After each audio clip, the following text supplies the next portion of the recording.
The council chamber floated in space above a planet called Viridian Prime. It was a massive building made of crystal and metal, shining in the light of 3 distant stars. Inside, representatives from 217 different alien species sat in their assigned seats. Some looked like insects, others looked like floating clouds of gas. A few looked almost human, but not quite. Ambassador Hana sat in the human section. She wore a simple blue uniform with Earth's symbol on the shoulder. Her dark hair was pulled back in a neat style. Next to her sat Commander Taman, a military officer with sharp eyes and a calm face. Behind them, Science Advisor Jiwoo was reading something on her tablet. Humanity had been part of this council for 43 years. It seemed like a long time to humans, but to these aliens it was nothing. Some of them had been here for millions of years. They had seen stars born and die. They had watched entire civilizations rise and fall. At the front of the chamber, Council Primus Voltharis stood up. He was tall and thin, with skin that looked like moving crystal. His species had run the council for 3 million years. When he spoke, everyone listened. His voice came through the translation devices that everyone wore. It sounded cold and final. He said that the council had made a new law. All member species must stop making weapons. All military technology must be given to the council for safekeeping. This was for galactic security, he explained. Too many dangerous weapons in too many hands could lead to disaster. Around the chamber, alien heads nodded. Some species had already given up their weapons thousands of years ago. Others had never had weapons to begin with. This was normal. This was how the council worked. The old and powerful decided things. The young and weak obeyed. Hana listened carefully. Taman leaned back in his chair, his face showing nothing. Jiwoo stopped reading and looked up. Then something strange happened. Something that had never happened before in all the millions of years of council history. Ambassador Hana started laughing. It was not a quiet laugh. It was loud and real. She laughed like someone had just told her a very funny joke. Commander Taman smiled and shook his head. Even serious Jiwoo let out a small laugh. The chamber went silent. Hundreds of alien eyes turned to look at the humans. Some aliens did not understand what laughter was. Their translators struggled to explain the sound. Others knew what it meant but could not believe what they were hearing. Voltharis stared at them. His crystal face seemed to grow darker. He asked if Ambassador Hana found the council's decree funny. Hana wiped tears from her eyes. She stood up slowly. She was still smiling, but now her voice was serious and clear. She said they were sorry for laughing. But the answer was no. Humanity would not give up its weapons.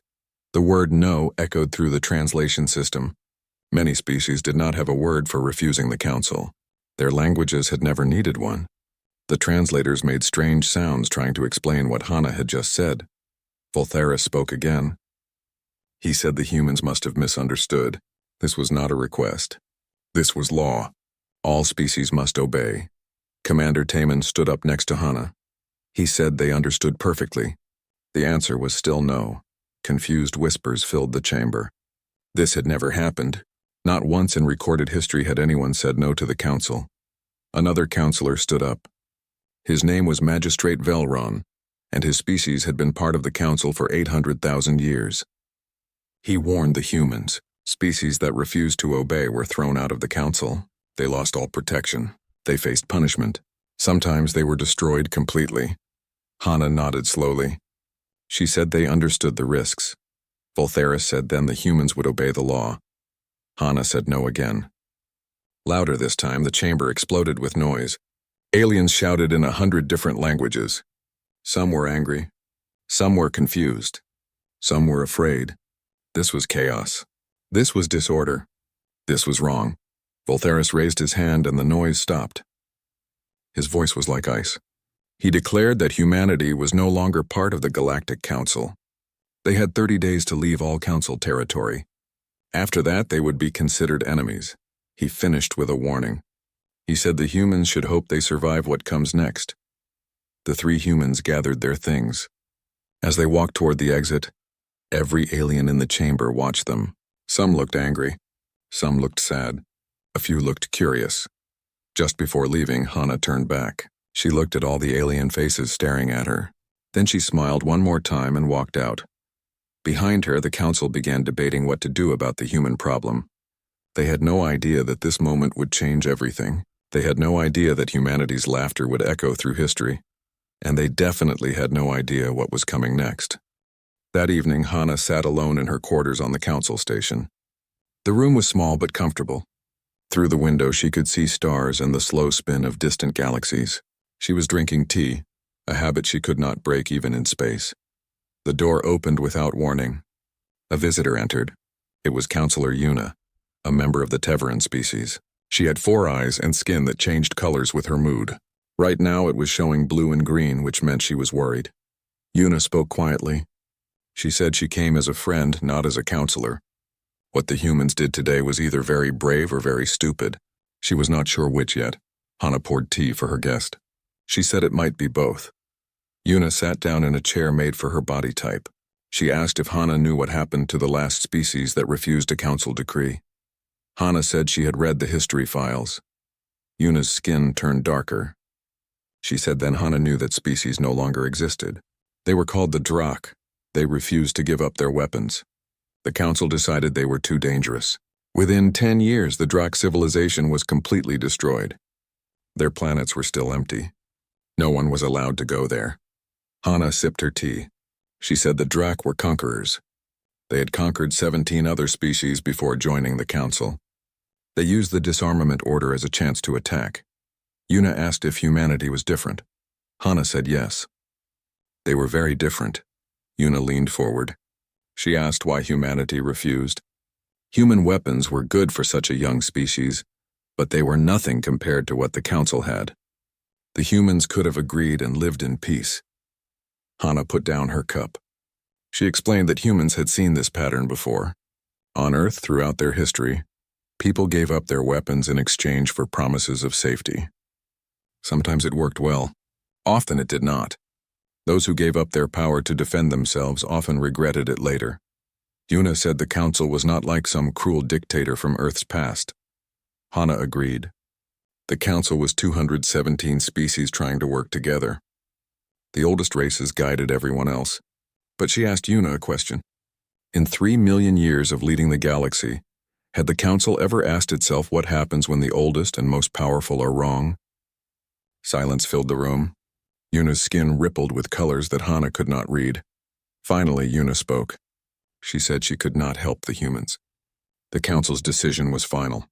But she could give advice. The humans needed to prepare. The council did not make empty threats. Punishment would come. After Yuna left, Hannah stood at the window for a long time. She thought about Earth, about humanity, about the choice they had made. 3 weeks later, the human delegation returned to Earth. They traveled through council space without problems. The council let them pass. After all, they had been given 30 days. When they arrived home, there was a meeting waiting. The leaders of Earth's military and government had gathered. They met in a secret facility deep under the ocean. The room was large and filled with screens showing maps of space and lists of ships. Fleet Admiral Donghyun was already there. He was an old soldier with gray hair and hard eyes. He had fought in 3 wars on Earth before humanity went to space. He knew what was coming. He told everyone that their intelligence reports said the Council would send a military fleet to Earth. It would arrive in about 60 days. They wanted to punish humanity and show other species what happens when you refuse the Council.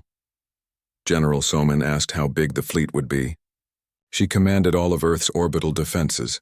Donghyun said at least 300 ships. 5 of them would be Juggernaut-class dreadnoughts. Those were the biggest warships in the galaxy.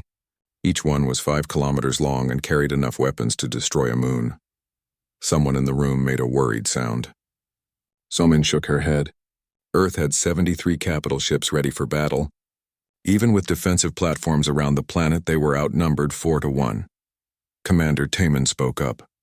He said numbers did not tell the whole story. Everyone turned to look at him. Taman explained his thinking.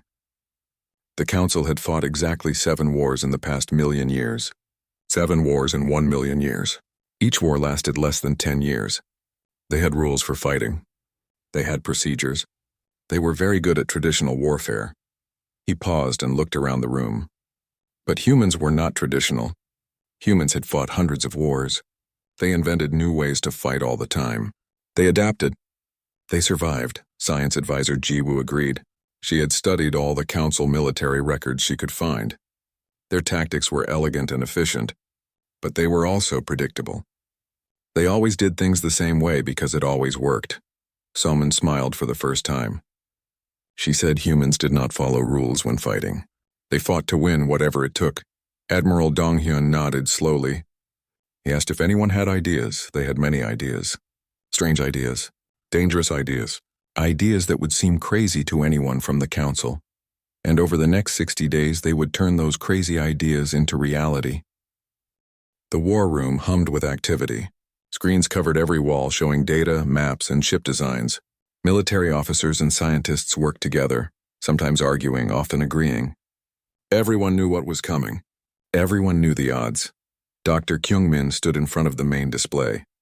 He was a weapons scientist who had spent 20 years developing new technology for Earth's defense. Now all his work would be tested. He explained his analysis to the assembled leaders. The Council was very good at fighting wars. They had better ships, better weapons, and much more experience. But they had one weakness. They always fought the same way. Admiral Donghyun asked what he meant. Kyungmin showed old records of Council battles. Every fight followed a pattern. The fleet would arrive in formation. Ships would spread out in a specific way. They would attack in waves. They had rules about what weapons to use and when to use them. It was like watching a dance where everyone knew the steps. Commander Taemin understood. He said humans did not dance.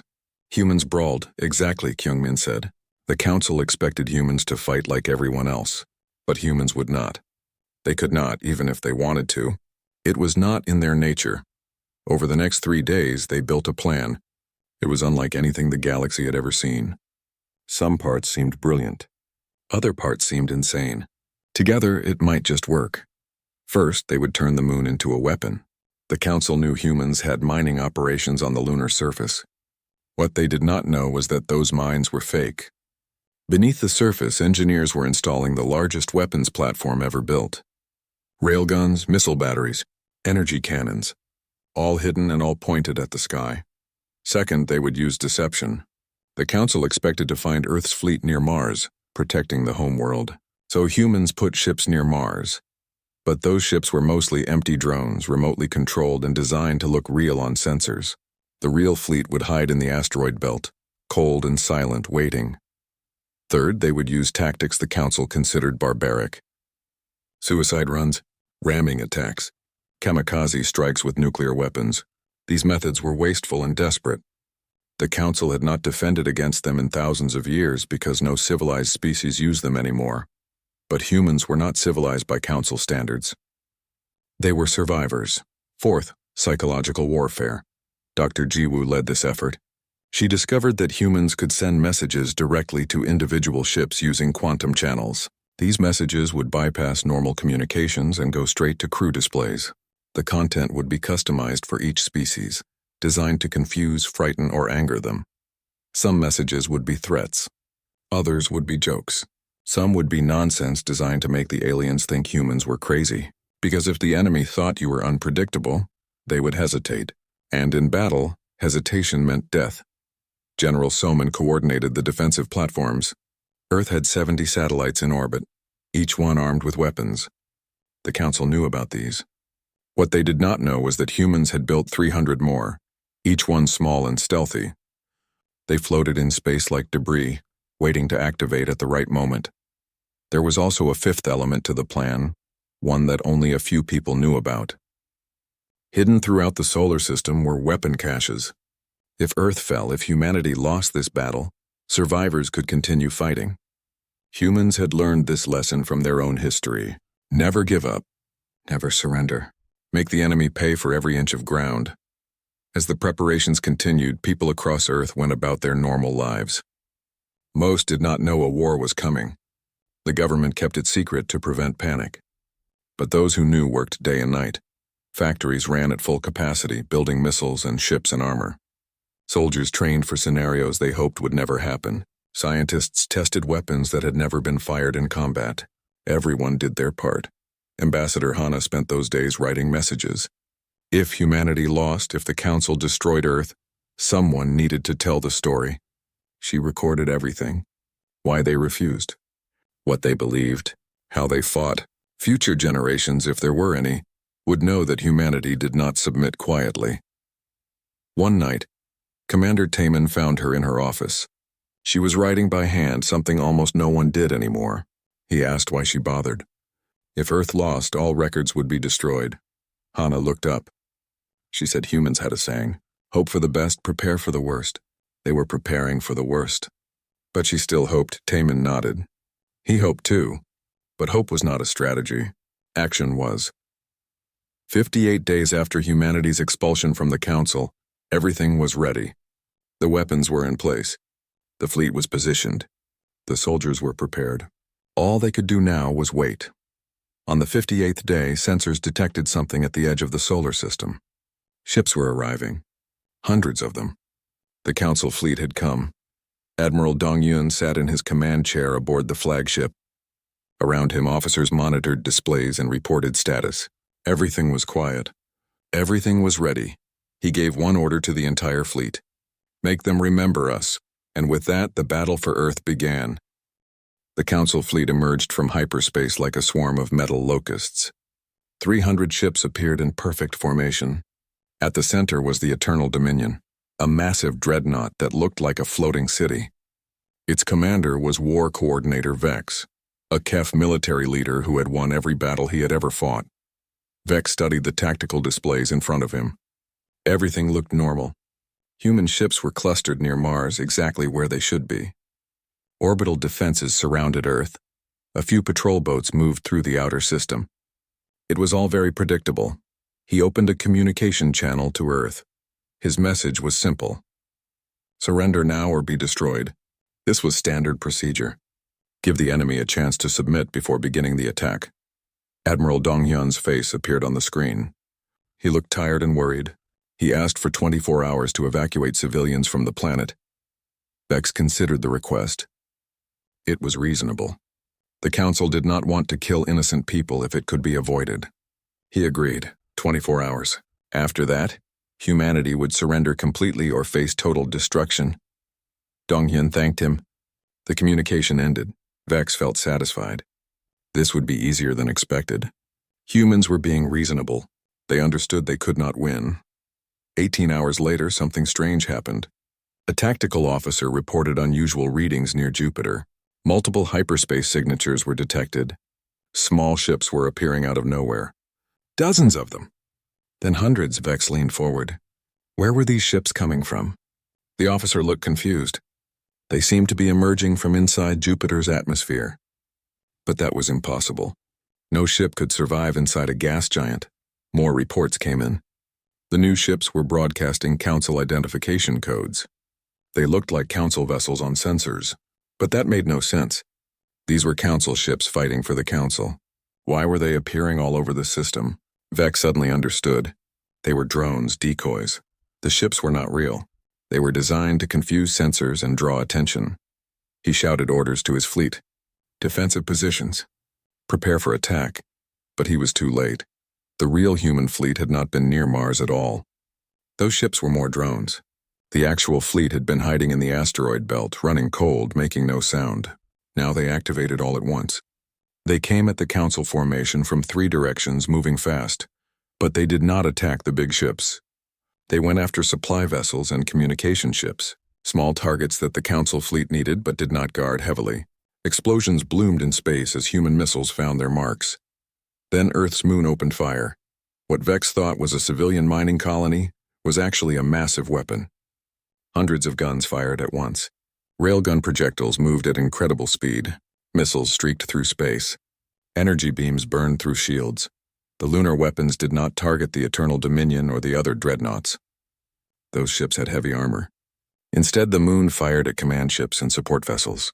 Ships that coordinated the fleet and kept it supplied. Chaos spread through the Council fleet. Ships broke formation trying to avoid fire. Some crashed into each other. Officers shouted conflicting orders. Nothing was going according to plan. Then the human ships did something that shocked every Council officer. They rammed. Small human fighters flew directly at large Council ships and detonated nuclear weapons at point-blank range. It was suicide. It was wasteful. It was barbaric. It was also devastatingly effective. Council shields were designed to stop weapons fired from a distance. They were not designed to stop a ship traveling at full speed with a bomb on board. Explosions tore holes in Council vessels. Armor meant to withstand energy beams crumpled under kinetic impacts. Vex watched his perfect formation fall apart. He demanded to know how this was happening. His science officer looked up from her console with wide eyes.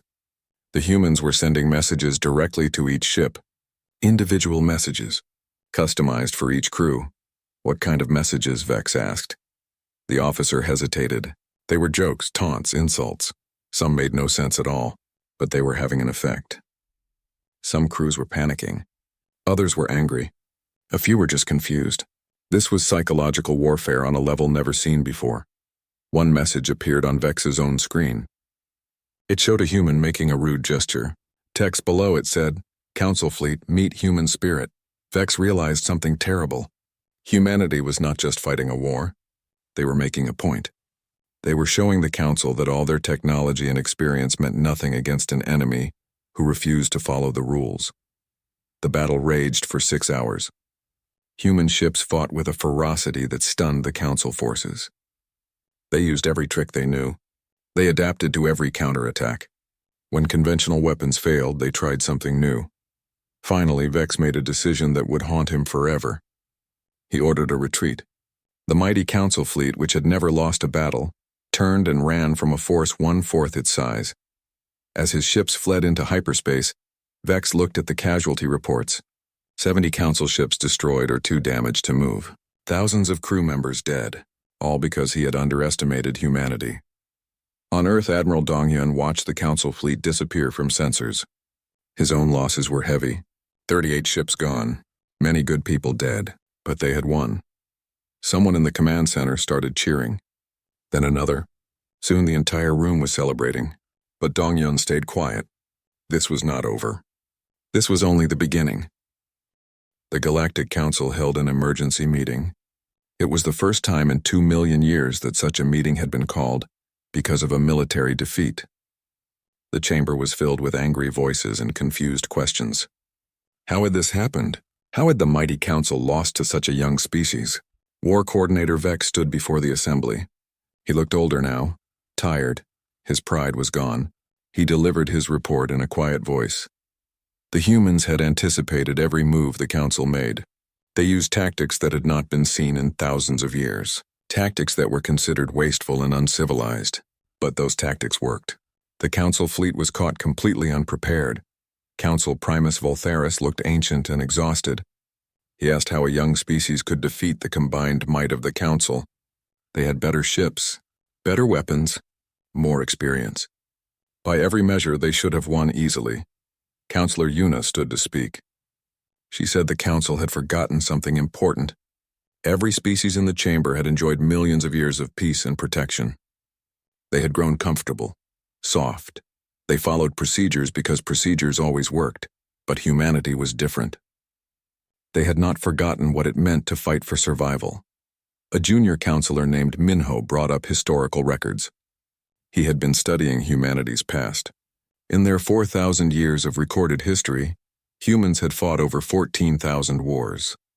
Major conflicts, small battles, everything in between. They had never had more than a few decades of real peace. The number shocked the chamber into silence. 14,000 wars. Some species had fought fewer than 10 in their entire history spanning millions of years. Minho continued. Humans developed weapons not as a hobby, but as a survival necessity. They fought each other with such intensity that their military science advanced incredibly fast. They survived because they never stopped learning, never stopped adapting, never stopped fighting. Vex spoke again. There was something like respect in his voice now. He said humans were true warriors, not soldiers following orders, not officers executing plans. They were survivors who would do whatever it took to win. Magistrate Velron, one of the oldest members of the Council, rose to speak. His species had been part of the Council for 800,000 years. He said they faced a choice. They could escalate, send more ships, overwhelm humanity through sheer numbers. Eventually they would win. But at what cost? How many ships would they lose? How many lives? And would other species see the Council as protectors or as bullies? Or they could acknowledge a mistake. Not in the decree itself, but in how they handled humanity's refusal. They treated humans like disobedient children instead of sovereign beings with rights of their own. Boltharis considered this carefully. He asked if Velron was suggesting negotiation. Velron said yes. Talk to them as equals. Not as masters giving orders, but as partners seeking agreement. The vote took hours. Many counselors wanted revenge. They wanted to punish humanity for their defiance. But others saw wisdom in Velron's words. War with humanity would be expensive, bloody, and might not even succeed. In the end, the council decided to negotiate. They would send an envoy to Earth, not with demands, but with a proposal. 2 weeks later, Counselor Yuna arrived at Earth. She came alone on an unarmed ship. This was a sign of trust and peace. She met with Ambassador Hana in the same underground facility where humanity had planned their defense. Yuna sat down and spoke honestly. The council wanted to renegotiate. Not humanity's membership, but the terms of that membership. The council had been wrong to demand complete disarmament. They understood that now. Hana poured tea for both of them. She asked what the council was offering. Yuna explained. Humanity could keep their military. They would maintain full sovereignty over their own defense. In exchange, they would agree to some restrictions on the most dangerous weapons. There would be inspections, but as partners, not as subjects being supervised, and there was more. The council wanted to learn from humanity. Learn how to fight, how to adapt, how to survive. Hana looked surprised. Learn what exactly? Yuna's skin showed colors of honesty and concern. She said the galaxy was not as safe as the council believed. There were threats beyond their borders, dangers they had ignored because they thought themselves invincible. Humanity proved they were not invincible. The council needed allies who remembered how to struggle, who knew how to fight against the odds, who could think in ways the council had forgotten. Hana smiled. She said this sounded more reasonable. Over the next weeks, diplomats from both sides worked out the details. It was not easy. There were arguments and disagreements, but eventually they reached an agreement. Humanity would rejoin the council, but this time as equals. They would keep their weapons and their sovereignty. In return, they would help train council forces. They would share their knowledge of warfare and survival. They would be partners, not subjects. When the agreement was signed, Ambassador Hana looked at Counselor Yuna. She asked if the council really understood what they were getting into. Humans were difficult, stubborn. They asked too many questions and broke too many rules. Yuna's skin rippled with colors that meant amusement. She said perhaps that was exactly what the council needed. Perhaps it was time for some rules to be broken. 3 years passed. The Galactic Council changed slowly but steadily. The incident at Earth, now called the Sol conflict in official records, had forced every species to reconsider old beliefs. Things that seemed certain for millions of years were being questioned. Ambassador Hana walked through the council chamber. It felt different now. There was energy here. Purpose. People talked about new ideas instead of just following old procedures. Change was happening. Hana was no longer just an ambassador.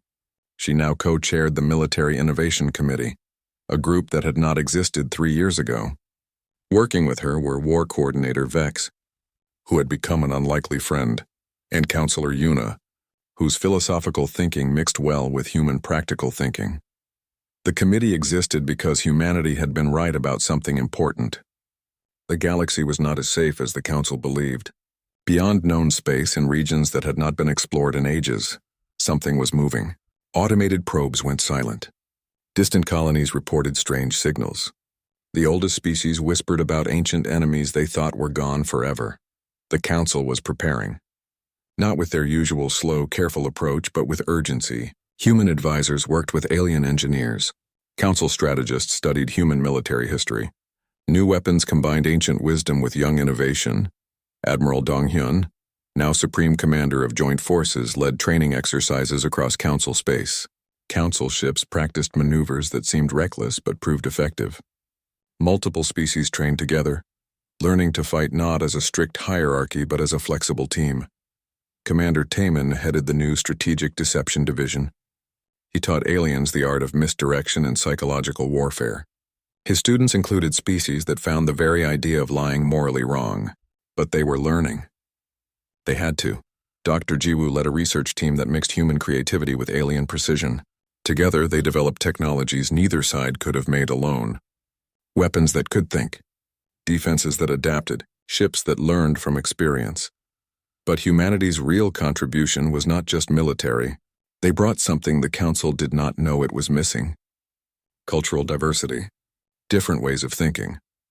Where the Council sought agreement and uniformity, humans embraced argument and competition. Where the Council valued age and tradition, humans valued new ideas and disruption. It was uncomfortable for many Council members. But it was also necessary. One day, Vex came to find Commander Taman in the training facility. Human and alien soldiers were practicing together. It was not going smoothly. The aliens followed their training perfectly. The humans kept breaking formation and trying new things. It looked like chaos.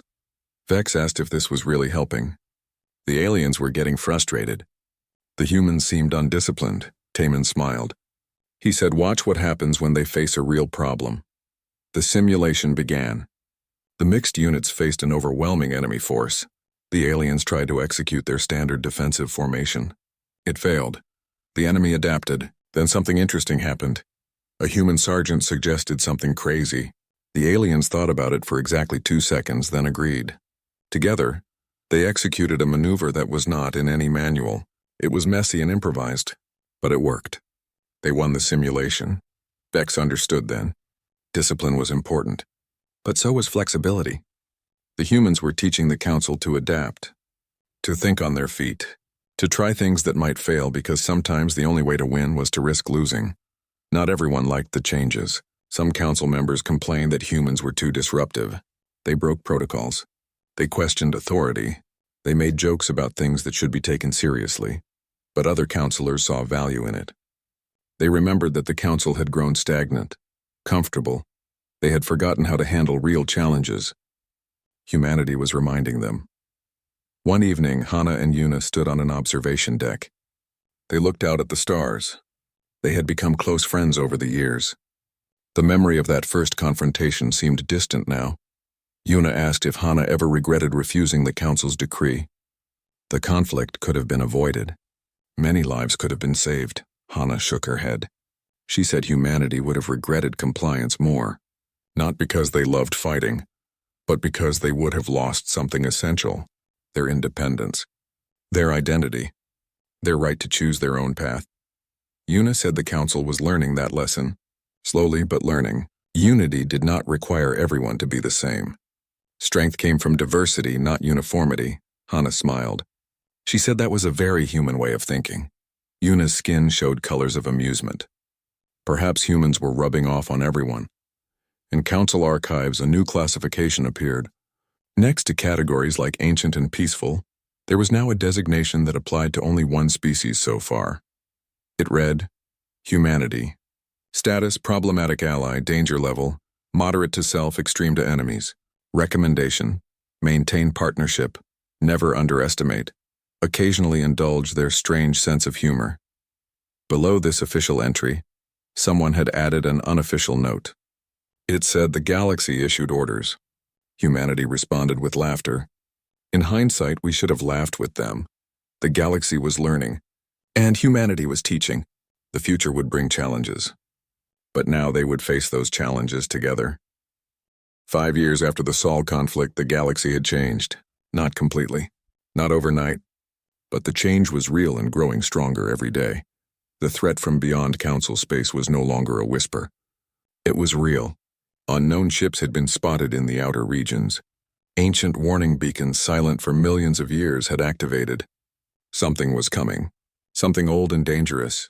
The Council was ready, or at least, more ready than they would have been 5 years ago, thanks to humanity. Admiral Donghyun stood on the bridge of the flagship Unity. It was a new class of vessel designed by both humans and aliens working together. It combined the best technology from hundreds of worlds. It was fast, tough, and smart. Around him, the crew worked at their stations. Half were human. Half were from various Council species. They had trained together for 2 years. They trusted each other. That trust had been earned through hard work and shared struggle. War Coordinator Vex appeared on the main screen. He was commanding a battle group on the other side of the galaxy. He reported that his ships were in position. The joint force was ready. Donghyun acknowledged the report. In the past, Council and human forces would never have coordinated like this. Now it was normal.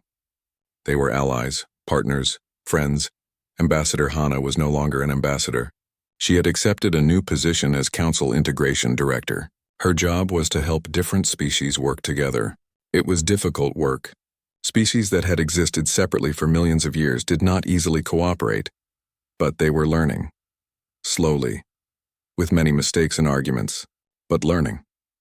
She sat in a meeting with representatives from 20 different species. They were planning defensive strategies for the outer colonies. Everyone had opinions. Everyone wanted their ideas heard. It was chaotic. 5 years ago, this meeting would have been orderly and quiet. The senior counselors would have decided. Everyone else would have agreed. But that was the old way. The new way was messier, louder, more democratic, and it produced better results. Commander Taman led a mixed strike force on patrol near the frontier. His ships moved in a formation that would have looked strange to traditional council forces. It was loose, flexible, ready to adapt at a moment's notice. When they encountered the first enemy scout ship, they were ready. The enemy used tactics that were completely unknown, weapons that the council had never seen, strategies from an ancient time. But the joint force adapted. They tried different approaches until something worked. They communicated constantly. They trusted their training. And they won. The scout ship was destroyed, but not before sending a message. The enemy now knew the council was aware of them. The real war was about to begin. Dr. Jiwoo worked in a research station orbiting a neutron star. The conditions were harsh but necessary for her experiments. She was developing a new type of shield technology that could adapt to any weapon. It combined human ingenuity with alien science in ways that neither side could have achieved alone. Her team was diverse. Humans, aliens, different perspectives, different skills. They argued constantly about the best approach. But those arguments led to breakthroughs. One night after a successful test, her alien colleague asked why humans were so comfortable with conflict. With disagreement. With chaos, Jiwoo thought about it. She said humans learned long ago that conflict was not always bad. Disagreement led to new ideas.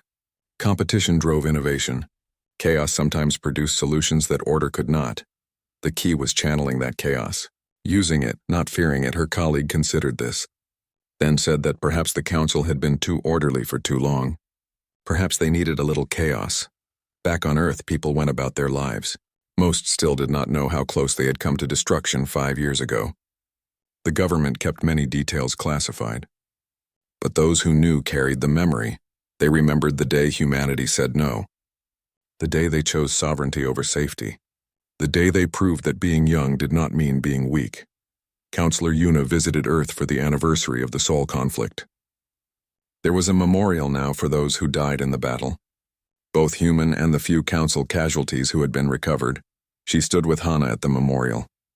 They did not speak for a long time. Finally, Yuna said that the council owed humanity an apology. They had been arrogant. They had assumed their way was the only way. Hana smiled sadly. She said humans were not perfect either. They had their own arrogance, their own flaws. But maybe that was the point. Everyone had something to learn from everyone else. The galaxy was changing. The old order of ancient species ruling over younger ones was fading. A new order was emerging. One based on partnership, on mutual respect, on the understanding that wisdom came in many forms. When the enemy from beyond finally arrived in force, they expected to find a galaxy divided, weak, complacent. They expected to find the same council that had existed for millions of years. Predictable and slow to adapt. Instead, they found something new. A council that had learned to fight, to adapt, to think in new ways. A council strengthened by diversity rather than weakened by it. And at the heart of this new council was a young species that had refused to obey.